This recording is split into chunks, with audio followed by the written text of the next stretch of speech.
Est-ce que vous savez qu'Assimi Goïta, pour la petite histoire, fait partie des officiers qui ont été bloqués à la porte de Kidal? Ah, les unités spéciales, ils ont pris un EFIS, ils s'apprêtaient à donner l'assaut sur Kidal.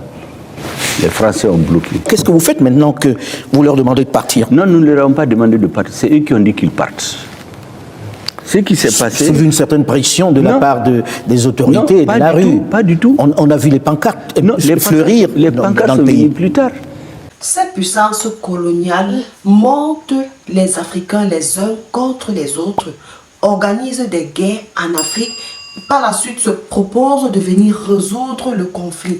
Mais cependant, derrière ce conflit, derrière cette proposition se cache un gros danger pour le peuple africain. Au lieu de venir résoudre le problème, cette puissance coloniale amplifie plutôt la situation.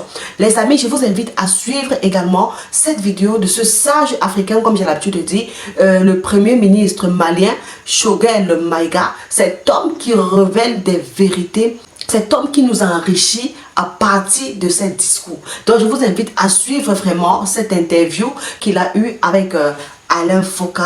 Vous allez apprendre beaucoup de choses, les amis. Donc suivez la vidéo et donnez également vos avis en commentaire. Vous êtes considéré comme le faucon qui a décidé de bouter les Français hors du Mali. On exagère quand on dit ça? Je crois qu'on exagère. Nous formons une équipe qui a un chef. Mais celui qu'on entend le plus, c'est vous, hein? Celui qui parle à la tribune des Nations Unies, celui qui est sur les médias, c'est vous. On n'a pas beaucoup entendu Assimi Goïta, le président, parler. Et nous échangeons beaucoup, il donne des orientations. Donc je sais plus ou moins, de façon précise d'ailleurs, sa vision des choses. C'est lui qui pense que la France vous a lâché en plein vol, comme vous l'avez laissé entendre à la tribune des Nations Unies. Abandon en plein vol, c'est un militaire. Dans l'art militaire, quand on dit qu'on a abandonné en plein combat, en fait c'est la trahison. Mais on a adouci les termes en parlant d'abandon en plein vol. Ces officiers ont fait entre 15 et 18 ans sur le théâtre des opérations militaires dans le Nord. Ils ont été enlevés, séquestrés par les terroristes pendant des mois.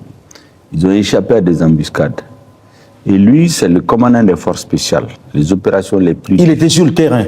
Difficiles. Donc c'est des hommes qui ont vécu dans leur chair, dans leur âme, toutes les trahisons, tous les coups bas. Le mot trahison revient beaucoup dans vos propos, monsieur le Premier ministre. Quand vous dites trahison, trahison de la part de la France, alors la France vous dit, nous sommes venus vous aider, et si on n'était pas venu en 2013, le Mali n'existerait peut-être plus.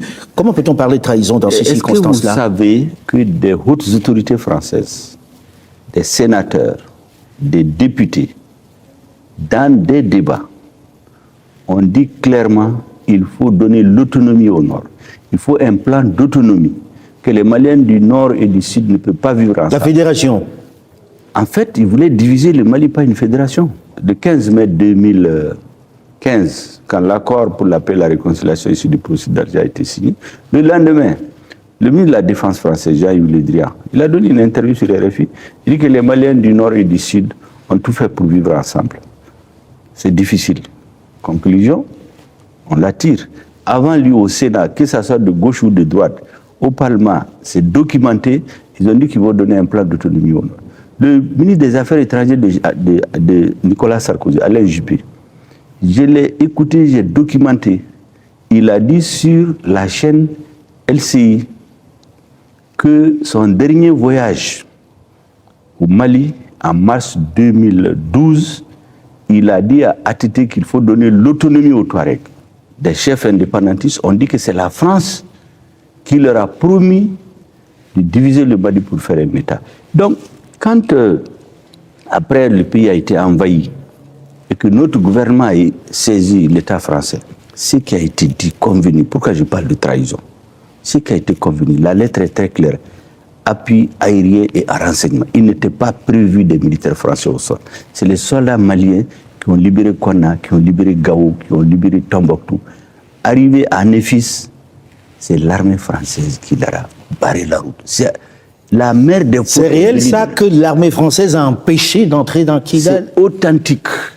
Avec quelle explication? Comment c'est expliqué qu'ils ne puissent pas rentrer dans une ville du Mali? Ils se sont opposés par les armes Et l'ambassadeur de France, qui était là en ce moment, il s'appelait Christian Rouillet, pour avoir dit à son gouvernement, vous êtes en train de faire une faute. Ceux que vous soutenez ne sont pas représentatifs, ni dans la communauté Touareg, ni dans la communauté. Ne vous discréditez pas avec eux. 2 jours après, on l'a relevé. Vous savez par qui on l'a remplacé? Non. Par l'officier de la DGSE, l'officier de liaison, avec les mouvements la Direction générale de la sécurité extérieure, les services de renseignement. C'est un officier qui vient, qui s'appelle Jules Iberson. C'est lui qu'ils ont désigné ici comme ambassadeur. On se souvient, la liesse populaire ici, lorsque François Hollande, alors président, est venu ici, où on le remerciait pour avoir sauvé le Mali. 9 ans après, qu'est-ce qui s'est passé pour qu'on demande à l'armée française de partir, dans la rue, partout, les politiques? Non, parce que ce jour-là, les Maliens ont crié à la sincérité des dirigeants français. Mais lorsqu'on a empêché l'armée de rentrer à Kidal, les Maliens se sont dit, mais attention, qu'est-ce qui se passe? Et comme par hasard, les terroristes se sont trouvés dans ce sanctuaire-là. Ils se sont préparés pendant 2 ans. Pendant ce temps, l'armée française, qui n'était pas prévue d'être au sol, pendant qu'ils interdisaient à l'armée malienne de rentrer au sol, ils amènent 4000 militaires avec un budget de 1 milliard. Mais est-ce que ce n'est pas avec l'autorisation du Mali? 4000 militaires, ce n'était pas prévu par l'opération Serval. Ce qui a été dit aux Maliens, ce n'est pas ça. 1 milliard de francs CFA par jour. Tout le reste est venu de ça. Est-ce que vous savez qu'Assimi Goïta, pour la petite histoire, fait partie des officiers qui ont été bloqués à la porte de Kidal? Ah. Les unités spéciales, ils ont pris un EFIS. Ils s'apprêtaient à donner l'assaut sur Kidal. Les Français ont bloqué. Qu'est-ce que vous faites maintenant que vous leur demandez de partir? Non, nous ne leur avons pas demandé de partir. C'est eux qui ont dit qu'ils partent. Ce qui s'est passé... Sous une certaine pression de la part des autorités et de la rue. Pas du tout. On a vu les pancartes fleurir les pancartes dans sont le pays. venues plus tard. C'est eux qui ont dit, le 3 juin et le 10 juin, parce qu'il y a un nouveau gouvernement, qu'ils vont quitter le Mali au motif que le Mali s'apprêterait à discuter avec les terroristes. C'est la raison avancée. Vous avez un accord de défense avec nous. Vous décidez d'en sortir. Vous ne nous avisez pas, c'est sur les médias qu'on apprend. À un sommet de G5 Sahel, le président français vient tout d'égo annoncer. Ce jour-là, notre président lui a dit, monsieur le président, ce n'est pas comme ça. Deuxièmement, nous savons que les 2 forces terroristes au Sahel, c'est Al-Qaïda et les GIS. Les 70%, 80% de nos problèmes, ça vient d'Al-Qaïda. Toutes les emprises où est Al-Qaïda, les Français disent qu'ils les laissent. Ils partent se concentrer dans la zone des zones 3 frontières. Donc c'est une façon de dire au Mali, on vous livre à Al-Qaïda. L'accord qui nous lie, on le relie, on fait le divorce en bonne et due forme. Nous avons proposé une réalité de l'accord, ils l'ont mis dans le tiroir. Certainement en attendant de renverser le régime, ils n'en ont parlé à personne. Et maintenant, arrivé à un moment donné, ils se sont énervés, ils se sont mis à insulter nos autorités. Leur ambassadeur se livrait à des activités subversives ici. C'est pour ça que vous lui avez demandé de partir. Qui divisent les Maliens. Et lorsqu'ils sortent pour, de façon injurieuse, s'adresser au président de la transition, au chef de l'État malien, nous avons dit que ça n'est trop. Surtout qu'on subodorait qu'il préparait un plan. Pour vous renverser, vous? Mais c'était très clair. Vous? Oui, c'est renverser le gouvernement, toutes les manœuvres qui se faisaient. C'est pour renverser tout ce discours-là, ce gouvernement illégitime issu de 2 coups d'État. Mais il y a un gouvernement, le premier gouvernement de la transition, il est issu d'un coup d'État, mais ils l'ont félicité. On a entendu Hollande Macron dire qu'ils ont fait en 3 mois plus que l'ancien gouvernement qu'ils ont soutenu à bout de bras jusqu'à sa chute. Et maintenant, les mêmes disent, ceux qui les ont renversés, oui, ils ont fait en 3 mois plus que les autres n'ont fait en 7 ans. Et quelques temps après, ils disent, non, c'est un gouvernement issu de 2 coups d'État. Simplement parce qu'Assimi Goïta a dit, les Maliens sont en train de mourir depuis 13 ans. Est-ce qu'on ne va pas essayer autre chose? Nous avons décidé de diversifier nos partenaires. Ils partent, les soldats français. Qu'est-ce que vous faites? Comment vous allez vous en sortir? Comment vous couvrez ce vide qu'ils laissent? Mais le vide, de toutes les façons, ils ont commencé à le créer. Ils ont quitté les bases de Tessalit. Ils ont quitté les bases de Kidal. Ils se préparaient à quitter Gao, à Tombouctou. Ils ont laissé Gao et Tombouctou. Mais ces bases-là, il fallait qu'on les occupe. Est-ce que vous les occupez aujourd'hui? Nous allons les occuper, nous en avons occupé déjà. Mais il va y avoir une période de vide, là. Mais il n'y a pas de vide. Nous avons déjà occupé ces bases-là, avec les moyens que nous avons. Nous avons la même armée. Le leadership a changé. Nous nous sommes réorganisés. On dit aux Africains qu'aucun État ne peut vivre sans l'aide extérieure. Ça fait 2 ans aucun appui budgétaire à notre État. Et on ne vous a pas versé de l'argent, on ne vous a pas aidé? Personne. Et pendant ces 2 ans, on a tenu les salaires, on a augmenté les salaires, on a équipé l'armée. L'argent vient d'où? Plus que les 30 dernières années réunies. L'argent vient d'où? Ça vient du Mali. Là, on parle de la présence des mercenaires de Wagner. Sont-ils là, les mercenaires de Wagner? Et qu'est-ce que vous leur donnez en échange? Comment vous les payez? Nous travaillons avec des coopérants russes. Dans le cadre d'un accord. Est-ce que vous avez signé avec une société privée ou avec l'État russe? Je vous dis, nous travaillons avec l'État russe. Nous ne commentons, le président Poutine dit... Mais nous ne commentons pas les propos d'autres chefs d'État, d'autres journalistes, d'autres commentateurs. On a vu ici des avions cargo atterrir, avec des hélicoptères neufs qui sortaient. Nous avons les instructeurs russes qui sont avec nos officiers. C'est pas Wagner. Mais on n'a pas caché. C'est pas Wagner. Non, le mot Wagner, c'est les Français qui le disent. Nous, on ne connaît pas de Wagner. Qu'est-ce qui vous donne les Russes? La coopération russe. Et pas seulement les Russes, comme je vous l'ai dit. On va arriver aux autres. Nous ne sommes pas seulement avec les Russes. Il y a qui d'autre? On sait qu'ils ont des problèmes géostratégiques avec la Russie. Nous, personne ne va nous entraîner dans un combat qui n'est pas le nôtre. Nous, on cherche à sécuriser notre population. On obtient avec la Russie, qui est un partenaire stratégique depuis 1960, qui a formé 80% de nos officiers par le passé. Amadou Toumani Touré, il a fait sa formation en Russie. Bandao a fait sa formation en Russie. Assimi n'a pas fait la Russie. Donc aujourd'hui, vous êtes aidés par les Russes. Comment vous les payez? On les paye par l'argent des Maliens. Vous n'avez pas donné de mines aux Russes? Non, mais on n'est pas dans ce jeu-là. Ça, c'est des procès qu'on nous fait. Supposons même qu'on donne une mine. Mais c'est nos biens. On ne peut pas nous interdire. Et rien ne vaut la sécurité des Maliens. Tout ce qu'il faut donner. Si les Français avaient joué franc jeu, au lieu de dire on les aide et on nous tue, et on inocule, comme j'ai dit, le virus du pétainisme, c'est-à-dire la défaite. Vous entendez, les Africains ne peuvent rien sans l'Europe, sans la France. Ça fait 2 ans qu'on tient debout. Ça fait 2 ans qu'on équipe. Ça fait 3 mois, nous avons préparé pendant 6 mois la grande offensive à partir du 28 décembre.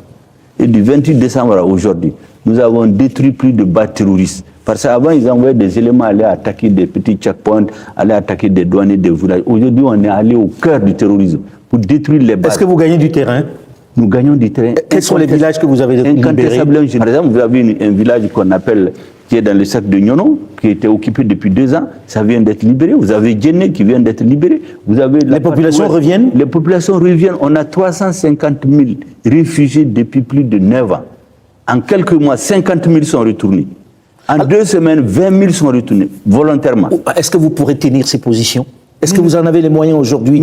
Sans l'armée française, comment vous allez faire? Puisque l'appui aérien n'existe plus. L'armée française était déjà partie, je vous dis. Barkhane s'est venu se substituer à Serval en disant que leur objectif c'est de contenir le terrorisme, ce n'est plus de le détruire, d'aider l'armée à monter en puissance et enfin aider les populations, faire du social.